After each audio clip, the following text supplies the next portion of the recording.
Hoje nós vamos falar sobre os ciclos da natureza, os ciclos da vida. Tudo que existe vivo nessa natureza acontece em ciclos.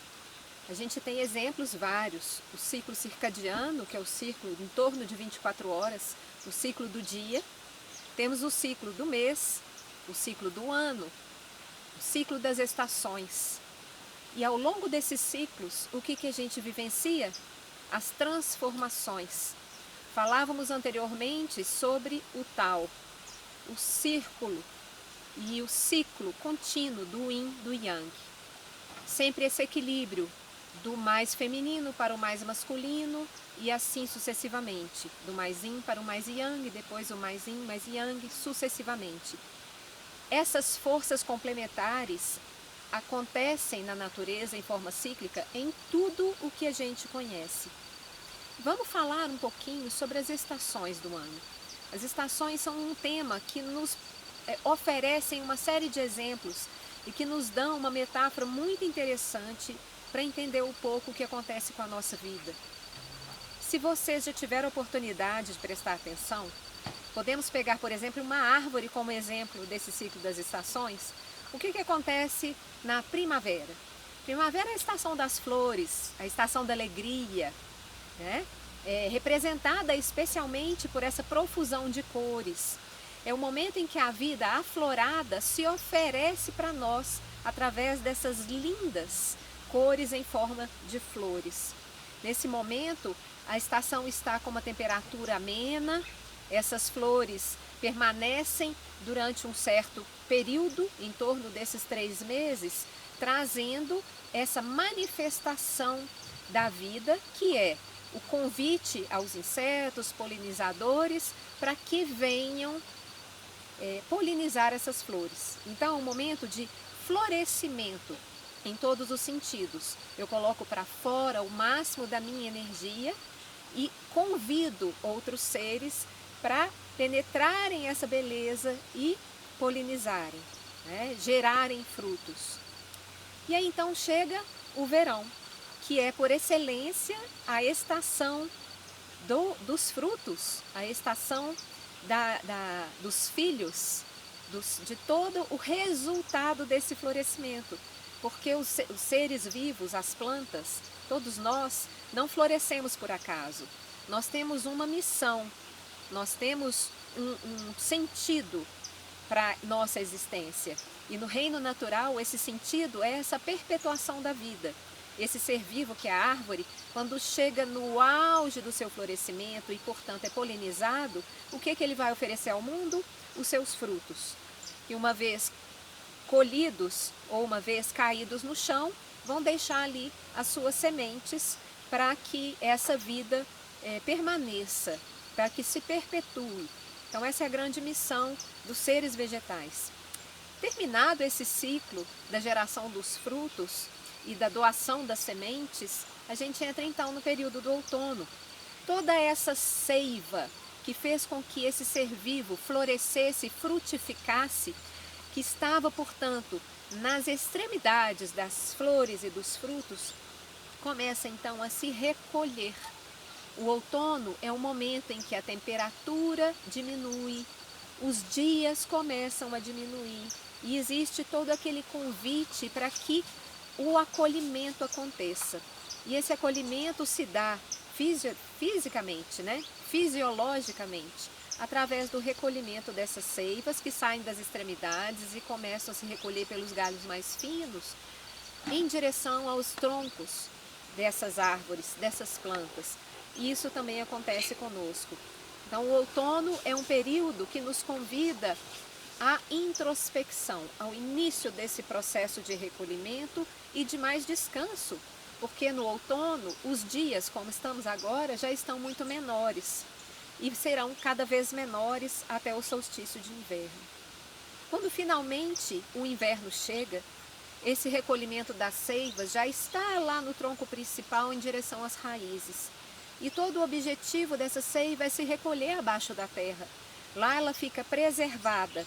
Todo esse potencial de vida ali abaixo da terra aguarda silenciosamente, mas não morto. o reinício desse grande ciclo das estações. E no inverno, os dias estão extremamente curtos e toda a vida diminui o seu tempo de ação, de estar do lado de fora, né? De se exercitar. Então, é o auge do recolhimento, da introspecção e do descanso. Se a gente traz essa metáfora da estação, das estações, para a nossa vida, e eu vou falar aqui usando como exemplo, porque serve para todos nós, homens e mulheres, mas pela minha experiência, eu gosto de falar dos ciclos da vida da mulher, porque fica cheio de exemplos claros e pessoais para compartilhar. A vida da mulher começa no ciclo da primavera.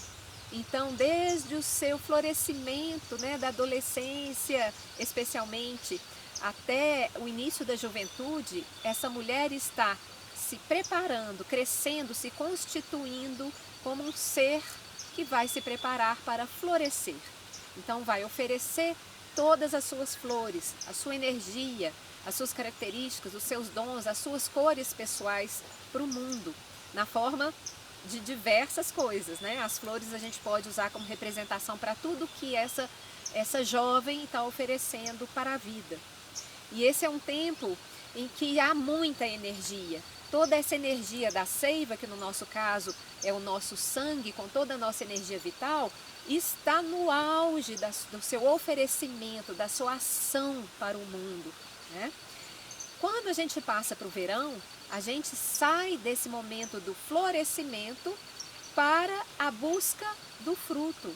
Então é a fase da maternidade por excelência, o momento em que nós mulheres, com todos os nossos hormônios, começamos a buscar, eu falo instintivamente, fisiologicamente, não estou falando de escolhas culturais, mas em termos naturais, é o momento em que o nosso corpo está buscando o acasalamento.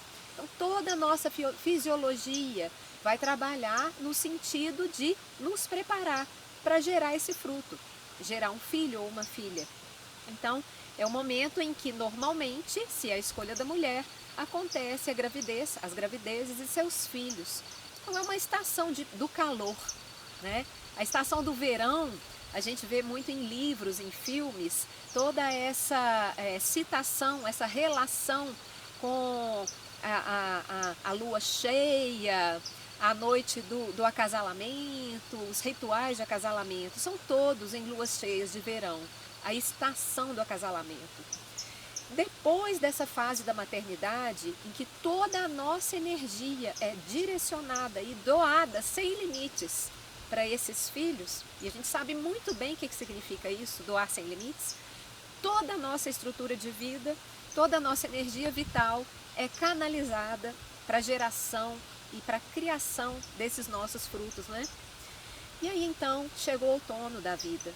E o outono da vida é classicamente esse momento em que nós mulheres, esse momento em que eu estou agora, que é todo o momento após os filhos e anterior, e também culmina com a realização da menopausa.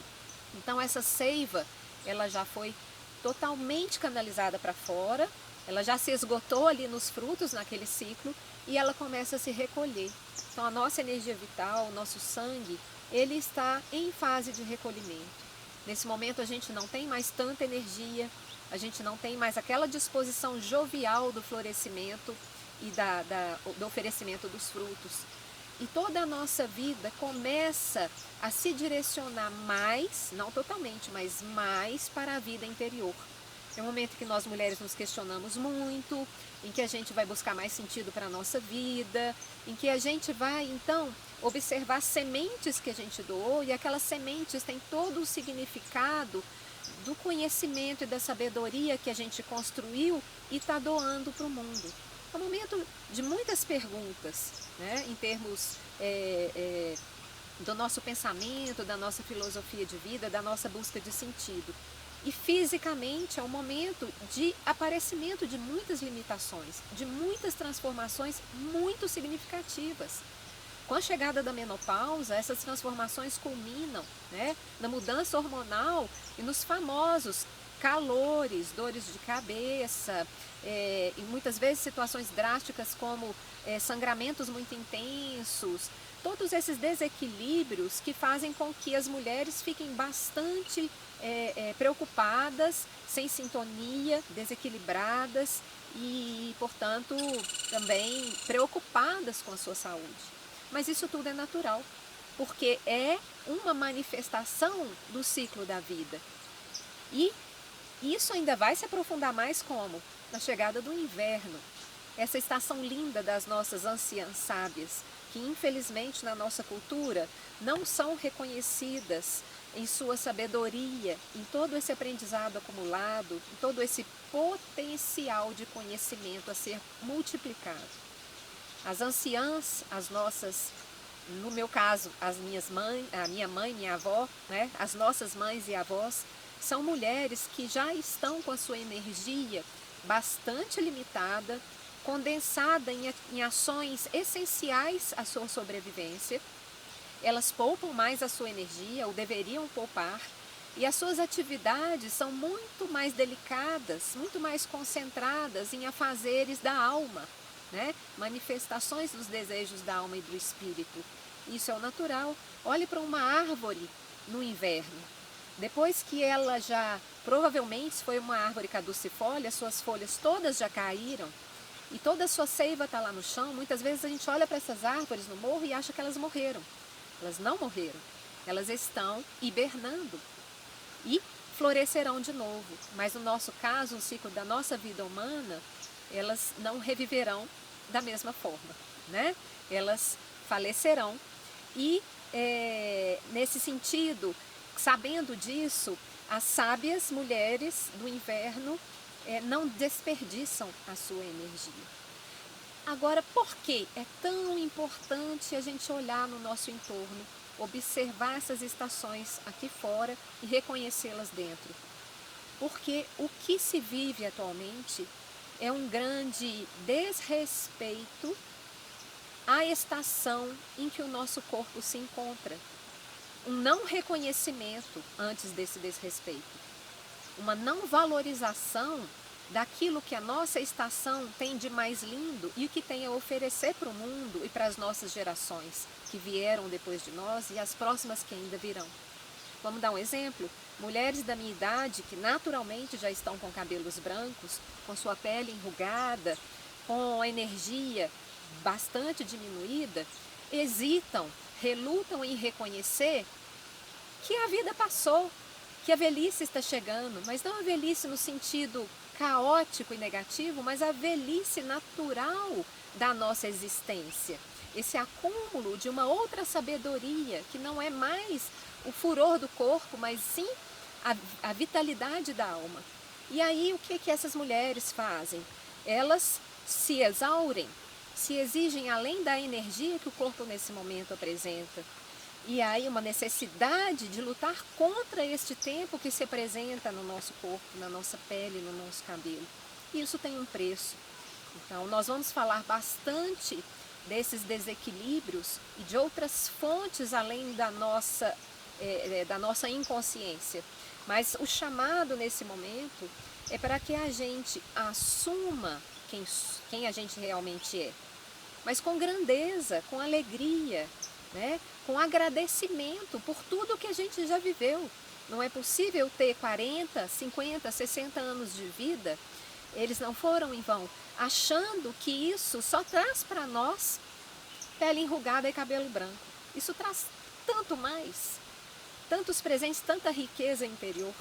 Então a sabedoria que a gente deve aprender com a natureza é acolher essa sabedoria interior, vivê-la espontaneamente, com gratidão, para que a gente seja uma pessoa íntegra, capaz de aproveitar ainda esse inverno que está por vir, no nosso caso, das nossas mulheres desta geração, com inteireza, com equilíbrio e com saúde, para que a gente viva, quem sabe, 80, 90, até 100 anos, podendo oferecer muito mais ao mundo, podendo aproveitar a vida com saúde. Sim, isso é possível. Mas essa saúde pressupõe, antes de qualquer coisa, que a gente tenha consciência, esteja aberto, assuma o que a natureza é em cada uma de nós. sem lutar contra isso, porque toda luta é embate, todo embate é gasto de energia. Todo gasto de energia deprime a nossa saúde. E sem saúde, a gente não consegue continuar. Esse é o chamado para o reconhecimento das estações da vida e da natureza. Olhe em volta, perceba as mudanças e se conecte com elas. Observe no seu corpo, acolha e as aceite.